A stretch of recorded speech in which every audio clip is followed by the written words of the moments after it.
وشر الأمور محدثاتها وكل محدثة بدعة وكل بدعة ضلالة وكل ضلالة في النار.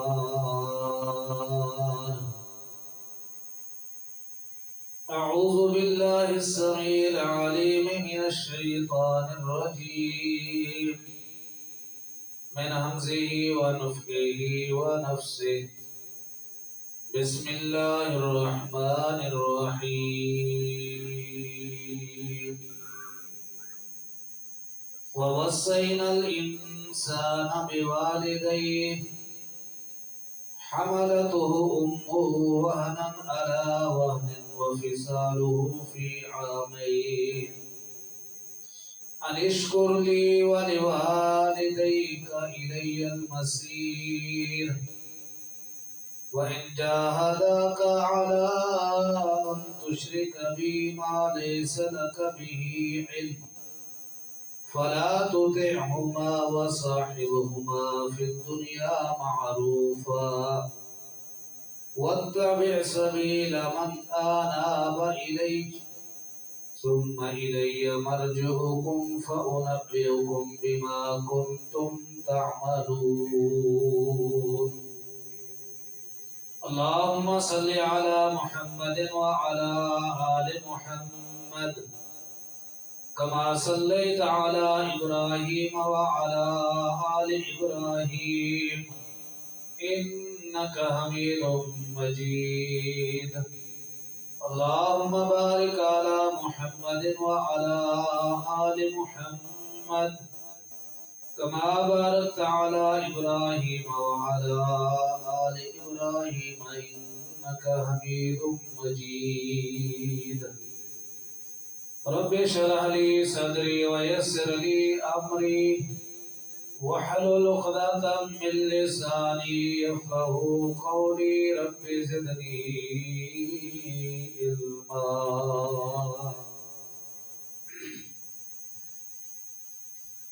ہر قسم کی حمد و ثنا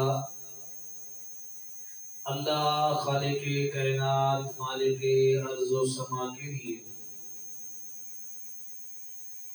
انگنت درود و سلام آقا دو جہاں محمد مصطفیٰ صلی اللہ تعالی علیہ وسلم کی ذات گرامی پر. عزیز سامعین کرام،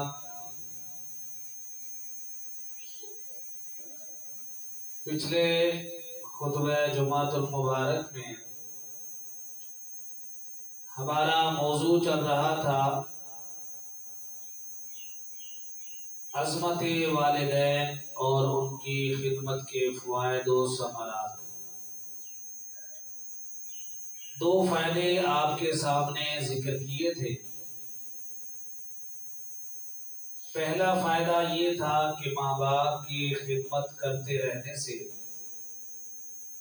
انسان کے رزق میں اضافہ ہوتا رہتا ہے، اور دوسرا فائدہ یہ تھا کہ ماں باپ کی خدمت کرنے والے شخص کی زندگی میں جب بھی کوئی آزمائش آتی ہے، پریشانی آتی ہے، تو اللہ تعالی ماں باپ کی خدمت والے نیک عمل کی وجہ سے اس کی پریشانی ختم کر دیتے ہیں.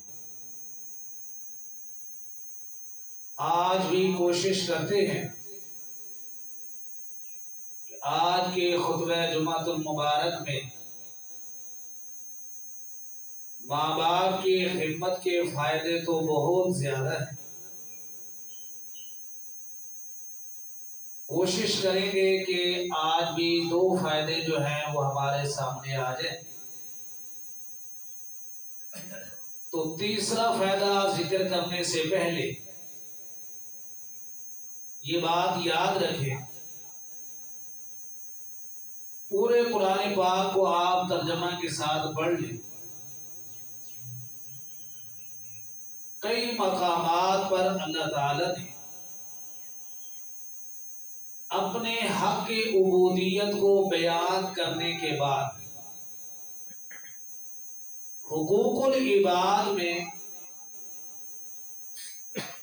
سب سے پہلے ماں باپ کا تذکرہ فرمایا ہے، حتیٰ کہ جہاں اللہ نے اپنی عبادت کا حکم دیا، درس دیا، تو اپنی عبادت کا حکم دینے کے بعد فوراً اللہ تعالی نے ماں باپ کے ساتھ احسان کرنے کا بھی حکم دیا، جیسا کہ اللہ تعالیٰ کا ارشاد گرامی ہے وَقَضَىٰ رَبُّكَ أَلَّا تَعْبُدُوا إِلَّا إِيَّاهُ، تیرے رب کا یہ فیصلہ ہے کہ صرف اس ایک اللہ کی عبادت کرو۔ اور آگے کیا فرمایا؟ وَبِالْوَالِدَيْنِ إِحْسَانًا، ماں باپ کے ساتھ احسان کرو۔ سورہ لقمان سے جو آیت کریمہ میں نے آپ کے سامنے خطبہ مسنونہ میں پڑھی، یہاں اللہ تعالیٰ کا ارشاد ہے وَوَصَّيْنَا الْإِنسَانَ بِوَالِدَيْهِ، ہم نے انسان کو وصیت کی، حکم دیا کہ اپنے ماں باپ کے ساتھ احسان کرنا ہے۔ اچھا، احسان کب ہوتا ہے؟ احسان ہوتا ہے کہ جب میرے ذمہ جو حقوق ہیں وہ میں نے مکمل ادا کر دی، حق کے خدمت پورا ادا کر دیا، اس حق کے خدمت کو ادا کرنے کے بعد جو اضافی میں وقت دوں گا، خدمت کروں گا، یہ احسان کہلائے گا۔ اب ماں باپ کے بارے میں، جو ماں باپ کے کسی بھی انسان پر، اس کی اولاد پر حقوق ہیں، وہ تو ساری زندگی بھی اگر ان کی خدمت کرے تو یہ حقوق ادا نہیں ہوتے۔ تو احسان کا مرحلہ تو اس کے بعد ہے۔ تو پھر اللہ تعالیٰ نے والدین کے ساتھ احسان کا حکم کیوں دیا؟ اس لیے کہ جب ماں باپ بوڑھے ہو جاتے ہیں، ضعیف اور بزرگ ہو جاتے ہیں، ان کے قوا، ان کے اعضاء جواب دے جاتے ہیں، تو لا محالہ انسان کو بعض اوقات ان کی خدمت کرنے میں، ان کو وقت دینے میں ذہنی طور پر اگر تکلیف، کوفت اور تنگی بھی محسوس ہو تو پھر بھی اللہ فرماتے ہیں کہ اس کا اظہار نہیں ہونا چاہیے۔ وَلَا تَقُلْ لَهُمَا اُفٍّ، جب بندہ مسلسل کام کر رہا ہو اور کام کرتے کرتے کرتے تھک جائے نا، تو فطری اور قدرتی طور پر اس کی زبان سے نکلتا ہے اوئے تھک گیا۔ یہ جو ہمارے پنجابی کے اندر کہتے ہیں نا، ہم تھک کر، پریشان ہو کر اوئے، فرمایا کہ ماں باپ کے سامنے اف تک بھی نہیں کہنا، اس انداز کا اظہار بھی نہیں کرنا کہ ان کو تم یہ محسوس کراؤ کہ تمہاری خدمت کرتے ہوئے ہمیں تکلیف ہوتی۔ کیوں؟ سورہ یوسف کو ہم پڑھے نا، تو اللہ تعالیٰ نے سورہ یوسف کے اندر ماں باپ کا مقام ذکر کیا۔ باپ کو اللہ تعالیٰ نے سورج سے تشبیہ دی اور ماں کو چاند سے تشبیہ دی۔ سیدنا یوسف علیہ السلام نے خواب دیکھا اور اپنے والد گرامی سیدنا یعقوب علیہ السلام کو اپنا خواب سنا رہے ہیں۔ انی رأیت احد عشر کوکبا، کہ ابا جان میں نے 11 ستارے دیکھے ہیں، والشمس والقمر، اور سورج اور چاند کو دیکھا، رأیتہم لی ساجدین، کہ وہ مجھے سجدہ کر رہے ہیں۔ پھر اس کی تعبیر جو بعد میں ظاہر ہوئی وہ بھی قرآن میں اللہ نے ذکر کی ہے کہ 11 ستاروں سے مراد حضرت یوسف علیہ السلام کے 11 بھائی تھے۔ چاند اور سورج سے مراد حضرت یوسف علیہ السلام کے والدین ماں اور باپ تھے۔ باپ کو اللہ تعالیٰ نے سورہ یوسف میں سورج سے تشبیہ دی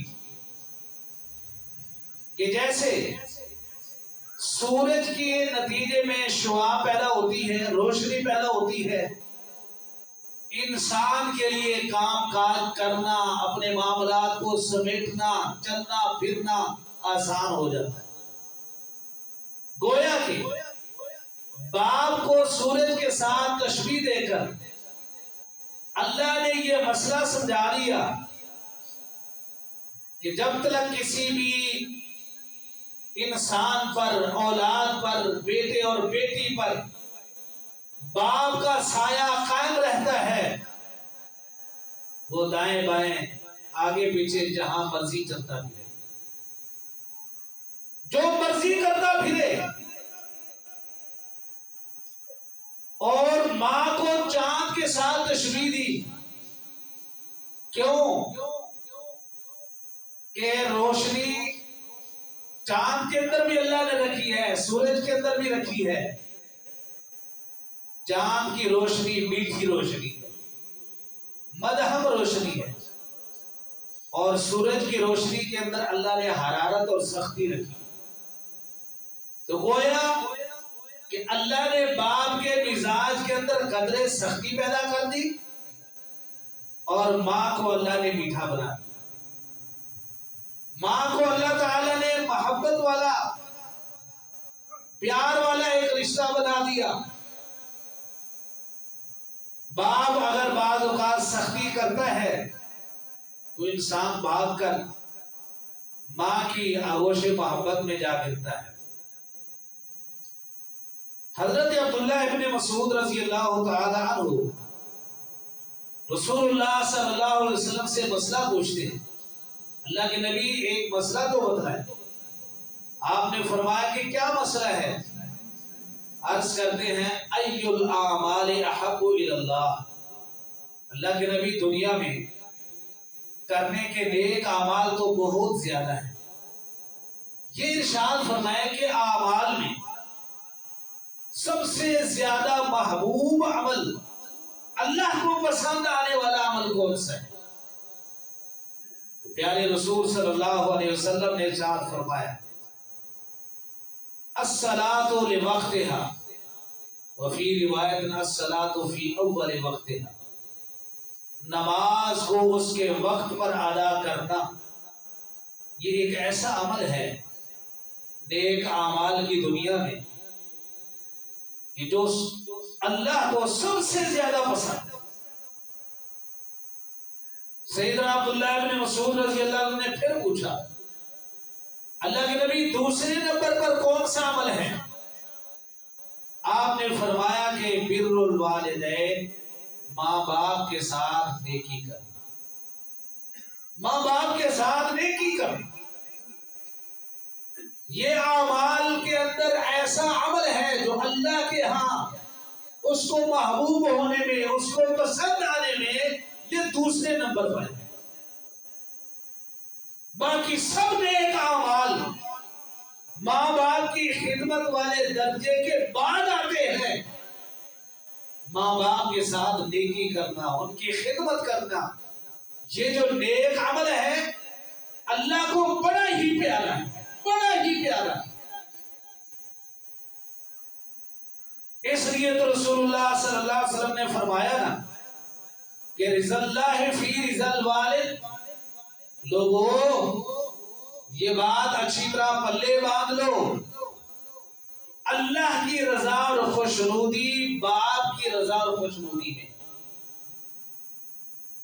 کسی کی اولاد پر اس کا باپ راضی ہے، خوش ہے، تو وہ سمجھے کہ میرا اللہ بھی مجھ پر راضی اور خوش ہے۔ اب آئیے قرآن پاک سے ایک مثال سنیے کہ جس بیٹے نے دنیا میں رہ کر اپنے باپ کو خوش کیا، راضی کیا، اللہ نے اپنے اس بندے پر اپنے راضی ہونے کا قرآن میں اعلان کر کے بتایا کہ میں واقعتاً راضی ہوتا ہوں۔ سیدنا ابراہیم علیہ السلام کو اللہ نے حکم دیا کہ آپ کا یہ چھوٹا سا بچہ اسماعیل لے جاؤ، اس کو جنگل میں میرے حکم پر ذبح کر دو۔ ابراہیم علیہ السلام یہ خواب اللہ کی طرف سے آنے والا اپنے بیٹے کو بتاتے ہیں، اور بتانے کے بعد کہتے ہیں کہ بیٹا جی آپ کا اس بارے میں کیا مشورہ ہے، آپ کیا کہتے ہیں؟ سیدنا اسماعیل علیہ السلام سامنے باپ ہے، اور بات کیا کر رہا ہے کہ تجھے میں نے ذبح کرنا ہے، تیری گردن کاٹنی ہے۔ بیٹے نے کہا کہ افعل ما تؤمر، اے پیارے ابراہیم ابا جان، جو اللہ نے آپ کو حکم دیا ہے وہ آپ کریں۔ میرے گلے پر چھری چلتی ہے تو چلائیں، گلا کاٹ دیں، ستجدونی انشاءاللہ من الصابرین، انشاءاللہ آپ دیکھیں گے کہ میں صبر کر کے دکھاؤں گا۔ میں یہ کیوں کہا انہوں نے کہ سامنے کون ہے بات کرنے والا؟ باپ ہے۔ بڑے احسن طریقے سے باپ کو جواب دیا، تیار ہو گئے، کیوں؟ کہ بابا راضی ہو جائے، باپ خوش ہو جائے۔ اب جب انہوں نے باپ کو خوش کرنے کے لیے یہاں تک کہہ بھی دیا، کر بھی دیا، تو پتہ ہے اللہ تعالیٰ نے کیا فرمایا؟ قرآن پاک میں اللہ تعالیٰ سیدنا اسماعیل علیہ السلام کا تذکرہ کرتے ہوئے ارشاد فرماتے ہیں وَقَانَ عِنْدَ رَبِّهِ مَرْضِيًّا، کہ وہ اپنے رب کے ہاں ایسا بن گیا کہ اس کا رب اس پر راضی ہو گیا۔ اسماعیل علیہ السلام پر اس کے رب کیوں راضی ہوئے؟ اس لیے کہ انہوں نے اپنے ابا کو راضی کیا۔ اور میرے و آپ کے محبوب پیغمبر جناب محمد رسول اللہ صلی اللہ علیہ وسلم نے بھی اپنی امت کو یہی پیغام دیا کہ لوگوں یہ بات پلے باندھ لو، رضا اللہ فی رضا الوالد، کہ اللہ کی رضا باپ کی رضا۔ باپ خوش ہے، والدین خوش ہیں تو رب خوش ہے، ان کو راضی کر لو۔ یہ کتنا بڑا فائدہ ہے کہ ماں باپ کی خدمت کرنے کے نتیجے میں انسان کے ساتھ بندے پر اللہ راضی ہو جائے، اور ہمیں شاید اب تو اندازہ نہ ہو، اس لیے کہ ہمارے سامنے ابھی دنیا کی رونقیں موجود ہیں، دنیا کے اندر ایسے فتنے موجود ہیں جو ہمیں آخرت سے، قبر سے غافل کیے ہوئے ہیں۔ لیکن جیسے ہی موت کا فرشتہ آئے گا اور روز محشر برپا ہوگا، اور جن جن لوگوں پر اللہ روز قیامت اپنے راضی ہونے کا اعلان فرمائیں گے، پھر پتہ چلے گا کہ اللہ کا راضی ہونا، اللہ اپنے بندوں میں سے کسی بندے پر راضی ہو جائے، خوش ہو جائے، یہ کتنی بڑی نعمت ہے۔ آئیے میں آپ کو ایک حدیث سناتا ہوں۔ رسول اللہ صلی اللہ علیہ وسلم نے فرمایا کہ جنتی جنت میں پہنچ گئے، حالانکہ جنت تک جانے میں کتنے پاپڑ بیلنے پڑے؟ یہ زندگی جو ہم جی رہے ہیں نا، یہ بھی کسی آزمائش سے کم نہیں ہے کہ نہیں؟ آئے روز پریشانیاں، آزمائشیں، کبھی مال کی آزمائش، کبھی جناب والا کسی نفس کی آزمائش، کبھی ذہنی تکلیف. لیکن اس سے آگے تو آنے والی جو پریشانیاں ہیں وہ تو بڑی بڑی. موت کی پریشانی کتنی بڑی پریشانی ہے. بنی اسرائیل کا دور چل رہا ہے، کچھ لوگ نا قبرستان سے گزر رہے ہیں، کہنے لگے کہ یار جو آج تک دنیا سے گیا ہے وہ واپس نہیں آیا.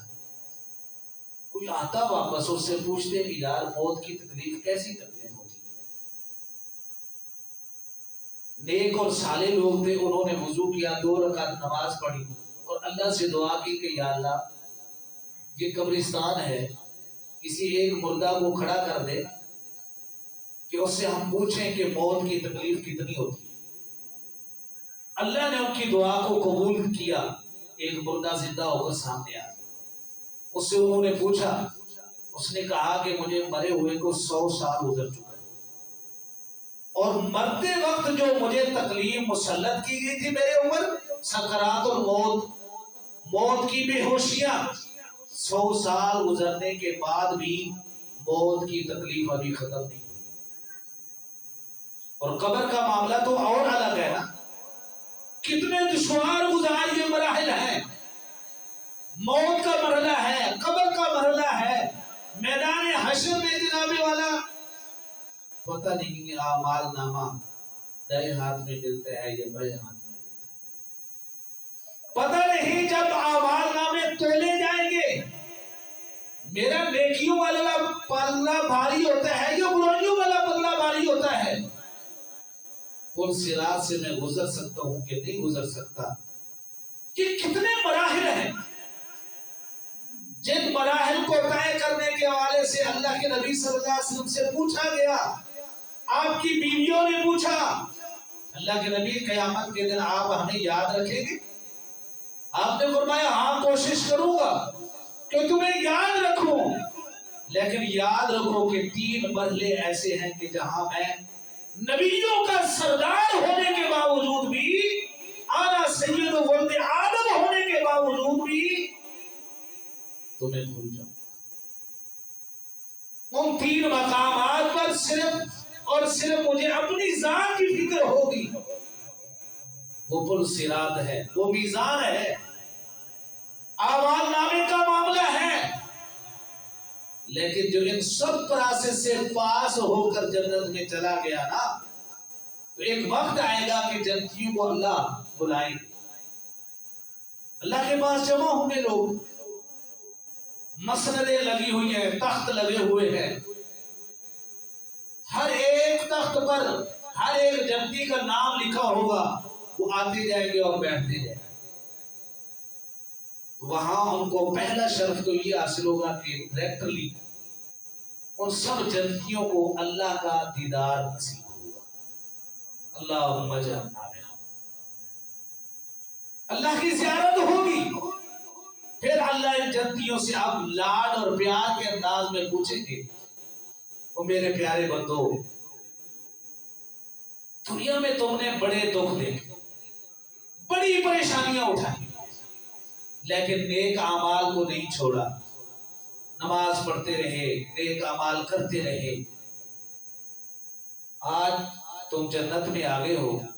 لا محالہ جب تم دنیا میں تھے اور نیک اعمال کر رہے تھے تو تم دنیا میں سوچتے تو تھے نا کہ یہاں بڑی مصیبت جھیل کر، پریشانیاں اٹھا کر یہ نیک اعمال کر رہے ہیں، روزے قیامت جنت میں پہنچ گئے تو اللہ سے یہ چیز بھی مانگیں گے، یہ بھی مانگیں گے، یہ بھی مانگیں گے، یہ بھی. کیونکہ دنیا میں خواہشات بندہ کرے نا، وہ کسی حد تک اللہ پوری کر بھی دیتا ہے، لیکن اکثر و بیشتر پوری نہیں ہوتی. جنتیوں کے بارے میں یہ اعلان ہے کہ وَلَكُمْ فِيهَا مَا تَشْتَهِي أَنفُسُكُمْ، جو چاہو گے ملے گا. یا اللہ ہاں سوچتے تھے ہم، لہذا اللہ فرمائیں گے کہ اب مانگو، جو مانگتے جاؤ گے میں دیتا جاؤں گا۔ اب سوچیں گے، سوچ کے نا کہ کیا مانگا جائے، جو چیز ذہن میں آئے گی، خیال میں آئے گی، ان کا دماغ، ان کی عقل فیصلہ کرے گی کہ یہ چیز تو ہمیں اللہ پہلے عطا کر چکے، خاموش بیٹھے ہیں، سوچو وچار میں گم ہے۔ اللہ پوچھے گا کہ میرے پیارے بندوں بتاؤ، جو مانگو گے میں دینے کے لیے تیار ہوں۔ بالآخر کئی دفعہ اللہ کے پوچھنے پر اصرار کے بعد اہل جنت یہ عرض کریں گے کہ یا اللہ الم تدخلنا الجنہ، تو نے ہمیں جنت کا داخلہ دے دیا ہے، اس سے بڑی کامیابی اور کیا چاہیے؟ الم تمیز وجوہنا، یا اللہ تو نے ہمارے چہروں کو سفید نہیں کر دیا، روشن نہیں کر دیا۔ لیکن اللہ فرمائیں گے کہ پھر بھی دیکھ لو، وہ کہیں گے کہ یا اللہ کوئی سمجھ نہیں آتا، جو خیال آتا ہے پتہ چلتا ہے کہ وہ چیز تو ہمیں پہلے مل چکی۔ اللہ فرمائیں گے کہ اچھا تمہارے زاویہ خیال میں اگر وہ نعمت، وہ چیز نہیں آ رہی تو کوئی بات نہیں ہے، لیکن ایک نعمت باقی ہے، وہ تمہیں عطا کرنے کا میں اللہ خود اعلان کرتا ہوں۔ جنت کی ساری نعمتیں مل چکی، اور جنت کی نعمتیں کیسی ہیں؟ اللہ کے نبی نے فرمایا کہ آج تک کسی کان نے ان نعمتوں کا تذکرہ نہیں سنا،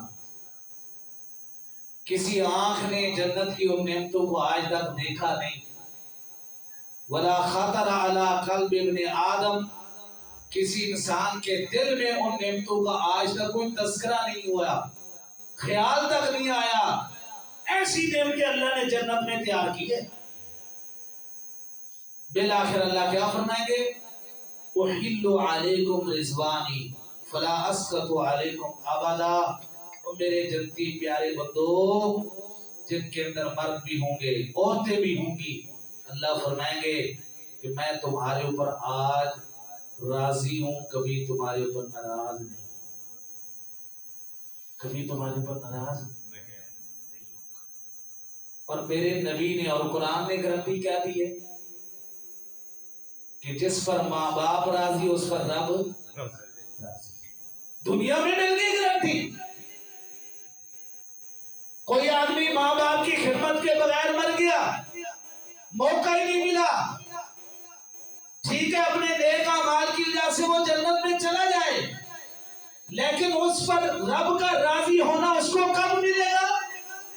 کہ جنت کی نہریں اس کو مل چکی ہیں، جنت کے محلات اور بنگلے اس کو مل چکے ہیں، جنت کی جگیریں اس کو مل چکی ہیں، جنت کی حوریں اور غلمان اس کو مل چکے ہیں، جنت کی شرابیں اس کو مل چکی ہیں، لیکن رب کی رضا جنت میں بھی جانے کے سب سے آخر میں مل رہی ہے۔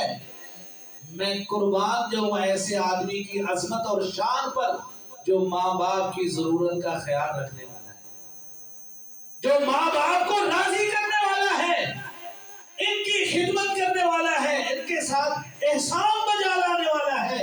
اللہ کی قسم قرآن اور حدیث یہ بتلاتے ہیں کہ یہ دنیا میں چلتا پھرتا بھی ایسا شخص ہے کہ ماں باپ کی خدمت کرنے کی وجہ سے جب ماں باپ راضی ہے تو عرش پر اس کا رب بھی اس پر راضی، عرش پر اس کا رب بھی اس پر راضی۔ اس سے بڑا فائدہ جانیے، دنیا کے اندر معصوم عن الخطا کوئی نہیں، اگر خطا سے معصوم اور پاک ہے تو وہ صرف نبی ہوتے ہیں۔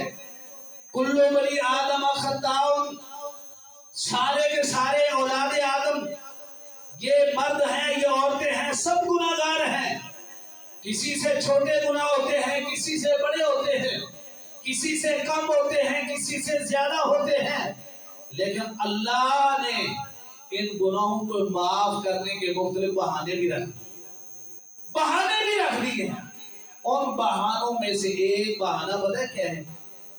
ماں باپ کی خدمت کرنا، ماں باپ کے ساتھ سلوک اچھا کرنا، ان کے ساتھ احسان کرنا، یہ ایک ایسا عمل ہے کہ اسپیشلی آپ نے ٹائم نہیں نکالا، اسپیشلی آپ نے ہاتھ نہیں اٹھائے، اسپیشلی اللہ سے معافی نہیں مانگی، اسپیشلی اللہ سے توبہ طیب نہیں ہو رہے، صرف کیا کر رہے ہیں؟ ماں باپ کی خدمت کر رہے ہیں، ان کی ضروریات کا خیال کر رہے ہیں۔ یقین جانیے پیارے پیغمبر صلی اللہ علیہ وسلم نے اس بات کی گارنٹی دی ہے کہ یہ گناہگار ہونے کے بعد بظاہر اس نے معافی نہیں مانگی، لیکن ماں باپ کی خدمت کا عمل ایک ایسا عمل ہے کہ ادھر یہ ماں باپ کی خدمت کرتا ہے، ادھر اللہ اس کے گناہوں کو معاف کرتا ہے۔ میں آپ کو ایک مثال دیتا ہوں، حدیث میں آتا ہے ایک نوجوان صحابی ہے، توڑا توڑا پریشان حال، چہرہ اس کا اڑا اڑا، اللہ کے نبی صلی اللہ علیہ وسلم کے پاس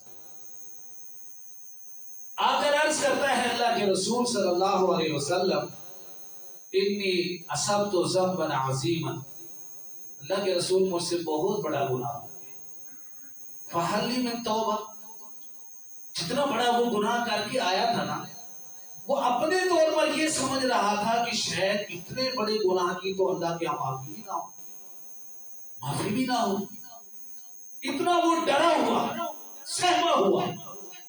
اللہ کے نبی فہل لی من توبہ، اتنا بڑا گناہ ہو جانے کے بعد بھی کیا مجھ سے خطا ہونے کے بعد میں معافی مانگوں، توبہ کروں تو میرا گناہ معاف ہو جائے گا؟ آپ علیہ السلام نے اب گناہ اس نے کون سا بتایا؟ کوئی چھوٹا موٹا نہیں، کوئی معمولی نہیں، اس لیے کہ مسلمان آدمی تھا، اس کو اتنا تو پتہ ہی تھا نا کہ چھوٹے موٹے گناہ جو ہیں وہ تو نمازیں پڑھنے سے بھی معاف ہو جاتے ہیں، معافی مانگنے سے تو اللہ ویسے ہی گناہوں کو معاف کر دیتے ہیں۔ پتہ نہیں کیسا بڑا گناہ ہوگا کہ جس کے بارے میں وہ یہ تصور کر رہا ہے کیا میری توبہ قبول ہوگی؟ آپ علیہ السلام نے اتنے بڑے گناہ کو معاف کروانے کا جو نسخہ اور عمل بتلایا وہ کیا بتلایا؟ آپ نے فرمایا حل لک من امک، او بندے، او میرے صحابی اور میرے امتی، یہ بتلا کہ تیری ماں زندہ ہے؟ پریشان ہو کر کہتا ہے اللہ کے نبی صلی اللہ علیہ وسلم لا، میری ماں تو دنیا سے جا چکی ہے، ماں تو زندہ نہیں ہے۔ آپ نے فوراً ارشاد فرمایا کہ حل لک من خالت، آپ کی خالہ، آپ کی ماں کی بہن وہ زندہ ہے؟ عرض کرتا ہے ہاں اللہ کے رسول صلی اللہ علیہ وسلم میری ایک خالہ موجود ہے۔ آپ نے فرمایا کہ بس جا کر اپنی خالہ کی خدمت کر، اللہ تیرے گناہوں کو معاف کر۔ خالہ کی خدمت کرنے پر گناہ معاف ہو گئے تو ڈائریکٹ اگر ماں کی خدمت کی جائے تو گناہ معاف ہوئے کہ نہیں ہوئے؟ پچھلے دنوں ایک دوست بتا رہے تھے اولڈ کیمپ نہیں ہوتے جہاں لوگ اپنے ماں باپ سے تنگ ہو کر بوڑھے ماں باپ کو جا کے جمع کرواتے، وہ سرکاری ادارے بنے ہوتے ہیں، وہ ان کی دیکھ بھال کرتے رہتے ہیں۔ کہتے ہیں کہ ایک نوجوان اپنی بوڑھی ماں کو آیا، اس نے جمع کروایا، گرمی کا موسم ہے تو جمع کروانے کے بعد نا ہفتے عشرے کے بعد گیا پتہ لینے کے لیے، تو ماں کے پاس بیٹھا، پوچھتا ہے کہ ماں کسی چیز کی ضرورت ہو؟ تو ماں نے نا چھت کی طرف اشارہ کر کے کہا کہ بیٹا یہ میرے اوپر جو پنکھا لگا ہوا ہے نا یہ پنکھا نہیں چلتا، ایسے کرو تھوڑے سے پیسے خرچ کر کے نا ایک پنکھا لے آؤ، ادھر پنکھا لگا دو۔ وہاں ایک ملازم موجود تھا، خادم موجود تھا، اس نے کہا کہ اماں آپ تو ایک ہفتے کی، ایک عشرے کی، ایک مہینے کی یہاں مہمان ہیں، تو اپنے بیٹے کو یہ پنکھا لگانے کا آپ کیوں مشورہ دے رہے ہیں؟ اگر اس میں یہ جذبہ ہوتا تو وہ آپ کو یہاں لے کے آتا، وہ یہاں کیوں جمع کرواتا؟ اس میں یہ جذبہ نہیں تھا تو اس نے لا کر آپ کو ادھر رکھ دیا ہے نا، آپ خام خواہ اس کو کیوں یہ مشورہ دے رہی؟ ماں کہنے لگی یہ بھی میرا بیٹا ہے اور تو جو سوال کر رہا ہے مجھ سے تو بھی میرے بیٹے کے برابر ہے، بیٹا ہے۔ بیٹا میں پنکھے کا مشورہ اس کو اس لیے دے رہی ہوں کہ میرا وجدان یہ کہتا ہے، کیونکہ دنیا کا یہ اصول ہے نا، کما تو دینو تو دانو، جیسا کرو گے ویسا۔ یہ حکایات اور کہانیاں بڑی مشہور ہیں۔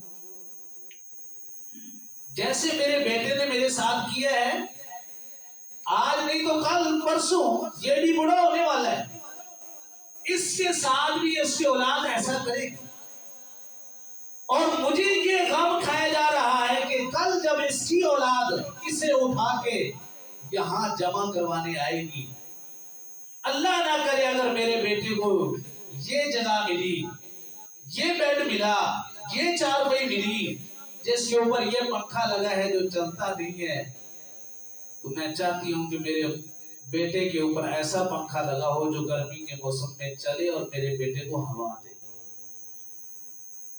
مائیں تو یہ دل رکھ لی اور اولاد کا حال دیکھی۔ اللہ کے رسول صلی اللہ علیہ وسلم نے کیا فرمایا؟ حل لک من خالۃ، او بھائی تیری خالہ موجود ہے؟ ہاں رسول اللہ میری خالہ موجود ہے۔ آپ نے فرمایا جاؤ جا کر اس کی خدمت کرتے رہو، اللہ آپ کے گناہوں کو معاف کرے۔ ایک نوجوان آیا اللہ کے نبی صلی اللہ علیہ وسلم نے جہاد میں جانا چاہتا ہوں، بڑا جذبہ ہے میرے اندر کافروں کے ساتھ جا کر لڑنے کا۔ رسول اللہ صلی اللہ علیہ وسلم نے فرمایا حی والداک، تیرے ماں باپ زندہ ہیں؟ ہاں اللہ کے رسول ماں باپ زندہ ہیں۔ آپ نے فرمایا کہ فذهب فجاہد فیہما، جا کر ماں باپ کے ساتھ خدمت کر، ان کی ضروریات کو پورا کر، یہی تیرا جہاد ہے، یہی تیرا جہاد ہے۔ اللہ کے رسول صلی اللہ علیہ وسلم نے کس قدر جو ہے وہ صحابہ کرام کو اور اپنی امت کو اس مسئلے سے آگاہ کیا کہ لوگوں سمجھ لو ماں باپ کی عظمت اور ماں باپ کا مقام کیا ہے۔ آخری فائدہ سنیے، ماں باپ کی خدمت کرنے کے نتیجے میں نا جنت انسان کا مقدر بن جاتی ہے۔ جنت انسان کا، یہ اتھینٹک بات ہے۔ اللہ کے رسول صلی اللہ علیہ وسلم غلبت معراج کے موقع پر جنت کی سیر فرما رہے ہیں۔ آپ صلی اللہ علیہ وسلم جنت میں داخل ہوئے، سیدنا بلال کے قدموں کی آواز سنی، جبریل سے پوچھا کہ کس کے قدموں کی آواز ہے؟ فرمایا کہ بلال کی۔ پھر آپ نے واپسی پر آ کر بلال سے پوچھا کہ بلال کیا کرتے ہو؟ اللہ کے نبی کوشش کرتا ہوں 24 گھنٹے پاک رہنے کی، باوضو رہنے کی۔ یہ باوضو رہنے کی برکت ہے۔ کوشش کیا کرو اپنے 24 گھنٹوں میں سے اکثر اوقات پاک رہنے کی، باوضو رہنے کی۔ جب نیا وضو کرتا ہوں اللہ کے نبی زیادہ نہیں تو 2 رکعت نماز نفل ضرور پڑھتا ہوں۔ اللہ کے نبی نے فرمایا کہ یہی وجہ ہے کہ اللہ نے تجھے یہ درجہ دیا۔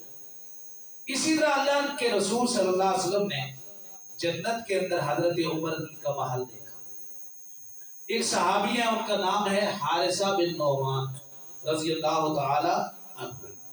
ان کا محل آپ نے دیکھا، بڑا ہی پیارا محل، بڑا دل کو لبھانے والا محل۔ جبریل سے پوچھا کہ یہ محل کس کا ہے؟ فرمایا حضور یہ تو آپ کے صحابی حارثہ بن نعمان نہیں، یہ ان کا محل ہے، اللہ نے یہ نام ان کے کر دیے۔ اچھا، آپ واپسی تشریف لے تو صحابہ کو یہ سارا اپنا سفر نامہ بیان کر۔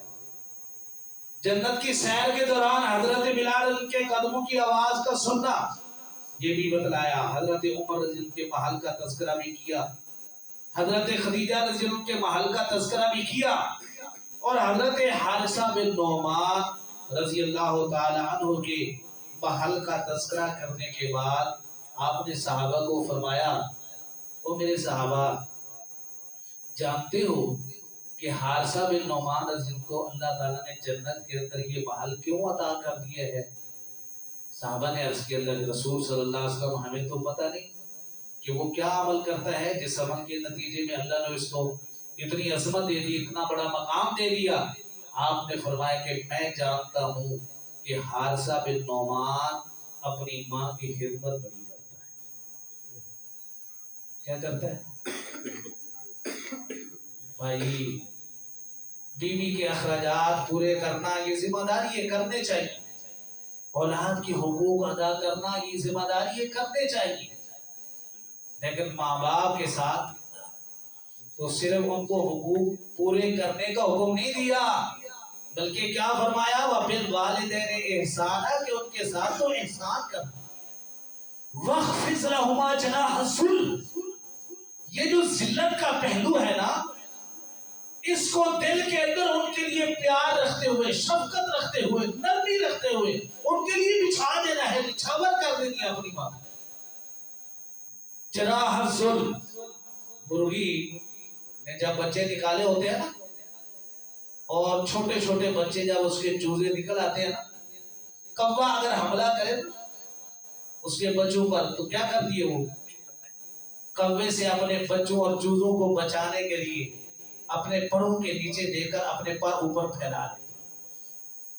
یہ مرغی اور چوزوں کی اور بچوں کی جو ماں ہے نا، جس انداز میں اس نے پروں کو پھیلایا ہوا ہے، اس کے دل و دماغ کے اندر کیا ہوتا ہے؟ بچوں کے لیے شفقت ہوتا ہے، پیار ہوتا ہے. فرمایا کہ کسی بیٹے کا، کسی بیٹی کا اپنے والدین کے ساتھ خدمت کرنے کا یہ جذبہ ہونا چاہیے کہ اپنے آپ کو ان کے اوپر نچھاور کر دیں. تاریخ میں یہ واقعہ ملتا ہے، شدید گرمی کا موسم ہے اور آنے والے قاصد نے آ کر اعلان کر دیا ہے کہ لوگوں کے اندر، ایک قصبے کے اندر، کہ فلاں علاقے کا بادشاہ فلاں وقت اس قصبے کے اوپر اس نے حملہ کر دینا ہے، اور اس نے پیغام بھیجا ہے کہ میرے حملہ آور ہونے کے وقت سے پہلے سب لوگ جو یہاں سے چلے جائیں گے وہ امن پائیں گے، اور جو موجود ہے میں ان کو تہس نہس کر دوں. لوگوں نے ہجرت اختیار کر لی، قصبہ خالی ہو گیا، اور ایک گھر ہے، ایک خیمہ ہے، ایک جھوپڑی ہے، جس کے اندر رہنے والی صرف 2 خواتین. ایک بڑی خاتون ہے، عمر رسیدہ خاتون ہے، اور ایک اس کی بیٹی. انہوں نے تھوڑا سا سامان جو تھا گٹھڑی باندھی. گرمی کا موسم ہے اور غربت اور فقر اس قدر ہے کہ جناب والا پاؤں میں پہننے کے لیے جوتا نہیں. نوجوان بیٹی نے کیا کیا؟ گٹھڑی اٹھائی، پیچھے باندھ دی اپنے پشت پر، اور اپنی ماں کو اپنے سامنے، جیسے ہم چھوٹے بچے کو سینے کے ساتھ لگا کر اٹھاتے ہیں، ایسے اٹھا کر ننگے پاؤں باہر نکل کر چل پڑی کہ یہاں سے تو کم از کم نکلے، کہیں بادشاہ آ نہ جائے اور معاملہ خراب ہو جائے. شدید گرمی کے موسم میں پتھریلی زمین، پاؤں اس کے جل رہے ہیں، اور پاؤں جلنے کی وجہ سے ظاہر ہے اس کو تکلیف ہوتی ہوگی کہ نہیں ہوتی. وہ بیچاری چلتی ہے اور کہیں کہیں کھڑی ہو جاتی ہے، اور جب وہ کھڑی ہوتی ہے تو ماں کے پاؤں میں بھی جوتا نہیں ہے. جب کھڑی ہوتی ہے نا تو اپنی ماں کو اپنے پاؤں کے اوپر اس کے پاؤں رکھوا کر اس کو سیدھا کھڑا کر دیتی، جیسے 2 بندے آپس میں معانقہ کرتے ہیں نا، جفی ڈالتے ہیں، اس طرح اس کو ذرا لے کے کھڑی ہو جاتی ہے، سستا لیتی ہے، دم لے دیتی ہے، اس کے بعد دوبارہ اس کو اٹھا کے چل پڑتی ہے. یہ اس کی کیفیت ہے. چلتے چلتے اس کے پاؤں کے اندر چھالے پڑ گئے. اللہ کا کرنا ایسا ہوا کہ یہ سفر تھا، گزر گیا، رات ہوئی، تو رات کے وقت نا اس خاتون مسلمان نے خواب دیکھا کہ کسی آواز دینے والے نے یہ آواز دی کہ آج تو نے دوپہر کی کڑکتی دھوپ کے اندر ماں کی خدمت کے حوالے سے جو یہ عمل کیا ہے نا، اس عمل کو قبول کرتے ہوئے اللہ تعالیٰ نے تیری زندگی کے سارے گناہوں کو معاف کر دیے اور جنت تیرا مقدر بنا دیا. جنت تیرا مقدر بنا دی. اللہ تعالیٰ سے دعا ہے اللہ احکم الحاکمین ہمیں اپنے ماں باپ کی خدمت کرنے والا بنائے، جن کے دنیا سے چلے گئے ہیں ان کے لیے دعائیں کرنے والا بنائے، ان کی طرف سے صدقہ کرنے والا بنائے. ہمیں اللہ تعالیٰ ہمیں عمل کی توفیق بخشے. آمین. وما علیہ